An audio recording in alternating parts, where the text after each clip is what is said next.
ఎవరో జ్వాలని రగిలిస్తే వేరెవరో దానికి బలైనట్లు ఉంది సస్పెన్షన్కు గురైన పల్నాడు అనంతపురం ఎస్పీల పరిస్థితి.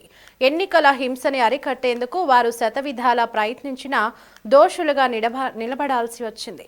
కేవలం క్రింది స్థాయి సిబ్బంది సహాయ నిరాకరణ, వైసీపీ నేతలతో అంటకాగిన కొందరు అధికారుల కారణంగానే పల్నాడు ఎస్పీ బిందు మాధవ్, అనంతపురం ఎస్పీ అమిత్ భర్దర్ వేటుకు గురయ్యారని పోలీస్ వర్గాల టాక్.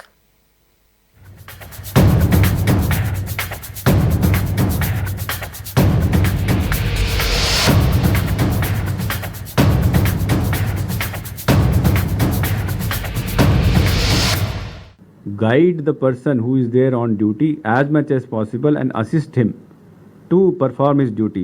ఇక్కడ పల్నాడు ఇష్యూలో మనకు ముందుగానే తెలుసు అక్కడ ఏదో జరుగుతుంది. That is why we had changed the officer. We called for new officers.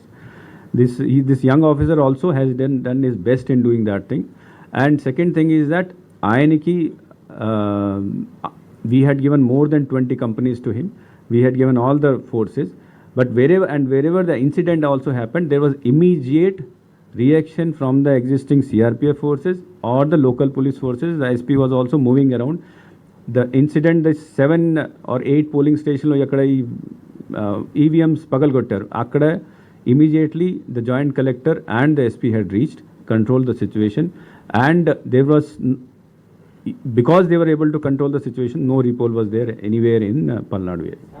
విన్నారుగా పల్నాడు ఎస్పీ బిందు మాధవ్ పనితీరు గురించి ఆంధ్రప్రదేశ్ ఎన్నికల ప్రధాన అధికారి ముఖేష్ కుమార్ మీనా ఇచ్చిన సర్టిఫికేట్. మరి ఏపీ సీఈఓ ఎంతగానో మెచ్చుకున్న బిందు మాధవ్ను కేంద్ర ఎన్నికల సంఘం ఎందుకు సస్పెండ్ చేసింది, ఎక్కడ తేడా జరిగిందనేదే ఎవ్వరికీ అర్థం కాని ప్రశ్న. నిజానికి పల్నాడు జిల్లా ఎస్పీ సస్పెన్షన్ వెనుక పోలీస్ బాసుల కుట్రతో పాటు కింది స్థాయి అధికారుల సహాయ నిరాకరణే ప్రధాన కారణంగా కనిపిస్తోంది. ఆయన కింద పనిచేసే అధికారులు, సిబ్బందిలో కొందరు వైసీపీకి కొమ్ము కాస్తూ శాంతి భద్రతలను గాలికి వదిలేశారు.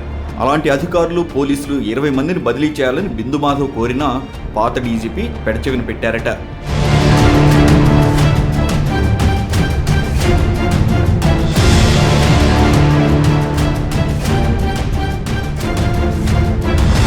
నిజానికి బిందు మాధవ్ను అప్పటి డీజీపీ రాజేంద్రనాథ్ రెడ్డి మొదటి నుంచి శత్రువులా చూశారని పోలీస్ వర్గాల టాక్. అధికార పార్టీ కార్యకర్తల తరహాలో పనిచేస్తున్న కొంతమంది డీఎస్పీలు, సీఐలు కింది స్థాయి సిబ్బందిని కొనసాగిస్తే ఎన్నికల నిర్వహణ కష్టమని బిందు మాధవ్ నివేదిక సమర్పించినా అప్పటి డీజీపీ వారిని బదిలీ చేయలేదు. ఫలితమే పల్నాట హింస. ఆ తర్వాత ఎస్పీ సస్పెన్షన్ వేటు. పోలింగ్ రోజున ఐజీ శ్రీకాంత్ను మాచర్లకు ప్రత్యేక అధికారిగా పంపించారు. గుంటూరు రేంజ్ ఐజీ సర్వశ్రేష్ఠ త్రిపాఠి కూడా పల్నాడు జిల్లాలోనే ఉన్నారు. వీరు సమన్వయం లేకుండా ఎవరికి వారి ఆదేశాలు ఇవ్వడంతో ఎస్పీ కూడా ఏమీ చేయలేకపోయారట.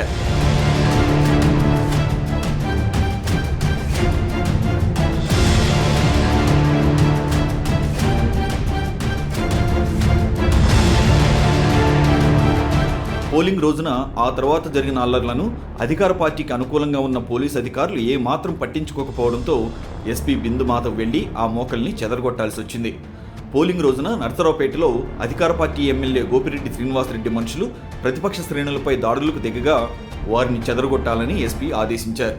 కానీ అంతా ఎమ్మెల్యే సరిచేస్తారని పోలీసులు చెప్పడం, ఎమ్మెల్యే వెంట 70 నుంచి 80 మంది 10 వాహనాల్లో తిరుగుతున్నా 2 వాహనాలున్నాయని అబద్ధం చెప్పడం, ఎమ్మెల్యే గోపిరెడ్డిని గృహ నిర్బంధం చేయాలని ఎస్పీ ఆదేశించినా ఓటు వేయాలనే వంకతో ఆయన్ను బయటకు వదిలేయడం, ఇవన్నీ వైసీపీ అనుకూల పోలీస్ సిబ్బంది పనే. ఇవన్నీ చివరికి బిందు మాధవ్ మెడకు చుట్టుకున్నాయి. అలాగే మాచర్ల నియోజకవర్గం కండ్లకుంటలో టీడీపీ ఇతర అభ్యర్థుల ఏజెంట్ల ఇళ్లకు వెళ్లి ఎమ్మెల్యే పిన్నెల్లి రామకృష్ణారెడ్డి సోదరుడు వెంకటరామిరెడ్డి దాడులు చేయడం, బాధితులు డీఎస్పీకి ఫోన్లో ఫిర్యాదు చేయడం, కంప్లైంట్ సమాచారాన్ని ఎమ్మెల్యే సోదరుడికి డీఎస్పీనే స్వయంగా చేరవేయడం, ఫలితంగా బాధితులపై రెండోసారి దాడి జరగడం అక్కడి అధికారుల స్వామి భక్తికి పరాకాష్ట. పోలింగ్ తర్వాత ఎమ్మెల్యే పిన్నెల్లి రామకృష్ణారెడ్డి 100 మందితో కారంపూడి వెళ్లి టీడీపీ కార్యాలయం పైన, కార్యకర్తలపైన దాడి చేసి తెలుగుదేశం నేత కారుకు నిప్పు పెట్టారు. అయినా డీఎస్పీ మాత్రం నిమ్మకు నీరెత్తినట్లు వ్యవహరించారు.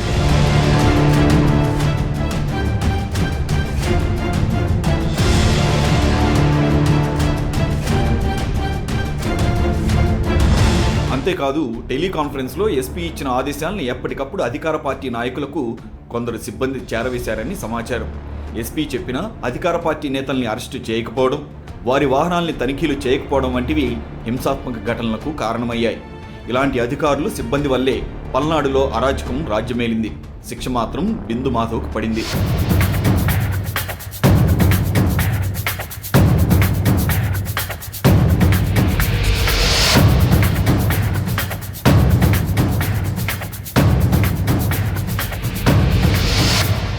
అనంతపురం ఎస్పీ అమిత్ బర్దర్ది కూడా బిందు మాధవ్ తరహా పరిస్థితే. స్పెషల్ బ్రాంచ్ సీఐ జాకీర్ను బదిలీ చేయాలని అప్పటి డీఐజీ అమ్మిరెడ్డిని ఎస్పీ కోరినా పట్టించుకోలేదట. తాడిపత్రి డీఎస్పీ గంగయ్య, సీఐ మురళీకృష్ణ ఎస్పీకి సహకరించకపోగా వైసీపీ నాయకులతో కుమ్మక్కవడం వల్లే టీడీపీ నేత జేసీ ప్రభాకర్ రెడ్డి ఇంటిపై దాడులకు దారితీసింది. తాడిపత్రిలో ఘర్షణల నేపథ్యంలో అదనపు బలగాలను పంపాలని ఎస్పీ కోరినా ఉన్నతాధికారుల నుంచి స్పందన లేదట. చివరకు ఎస్పీనే నేరుగా రంగంలోకి దిగి పరిస్థితిని అదుపులోకి తెచ్చారని, ఆ క్రమంలో ఆయనకు గాయాలయ్యాయని తెలుస్తోంది. వైసీపీతో అంటకాగే డీఎస్పీ విఎన్కే చైతన్యను ఎస్పీ అమిత్ బర్దర్కి తెలియకుండా కర్నూలు రేంజ్ డీఐజీ విజయరావు రాజంపేట నుంచి తాడిపత్రికి పిలిపించారనే ప్రచారం జరుగుతోంది.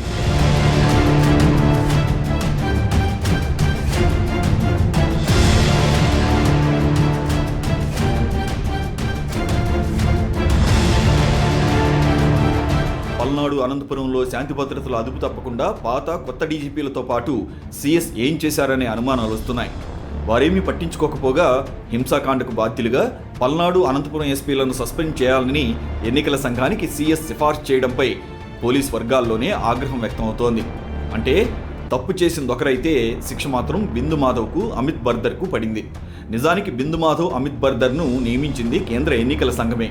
అంటే ఈసీ అపాయింట్ చేసిన ఎస్పీలనే సీఎస్ జవహర్ రెడ్డి తెలివిగా బలి చేశారనే కామెంట్స్ వినిపిస్తున్నాయి.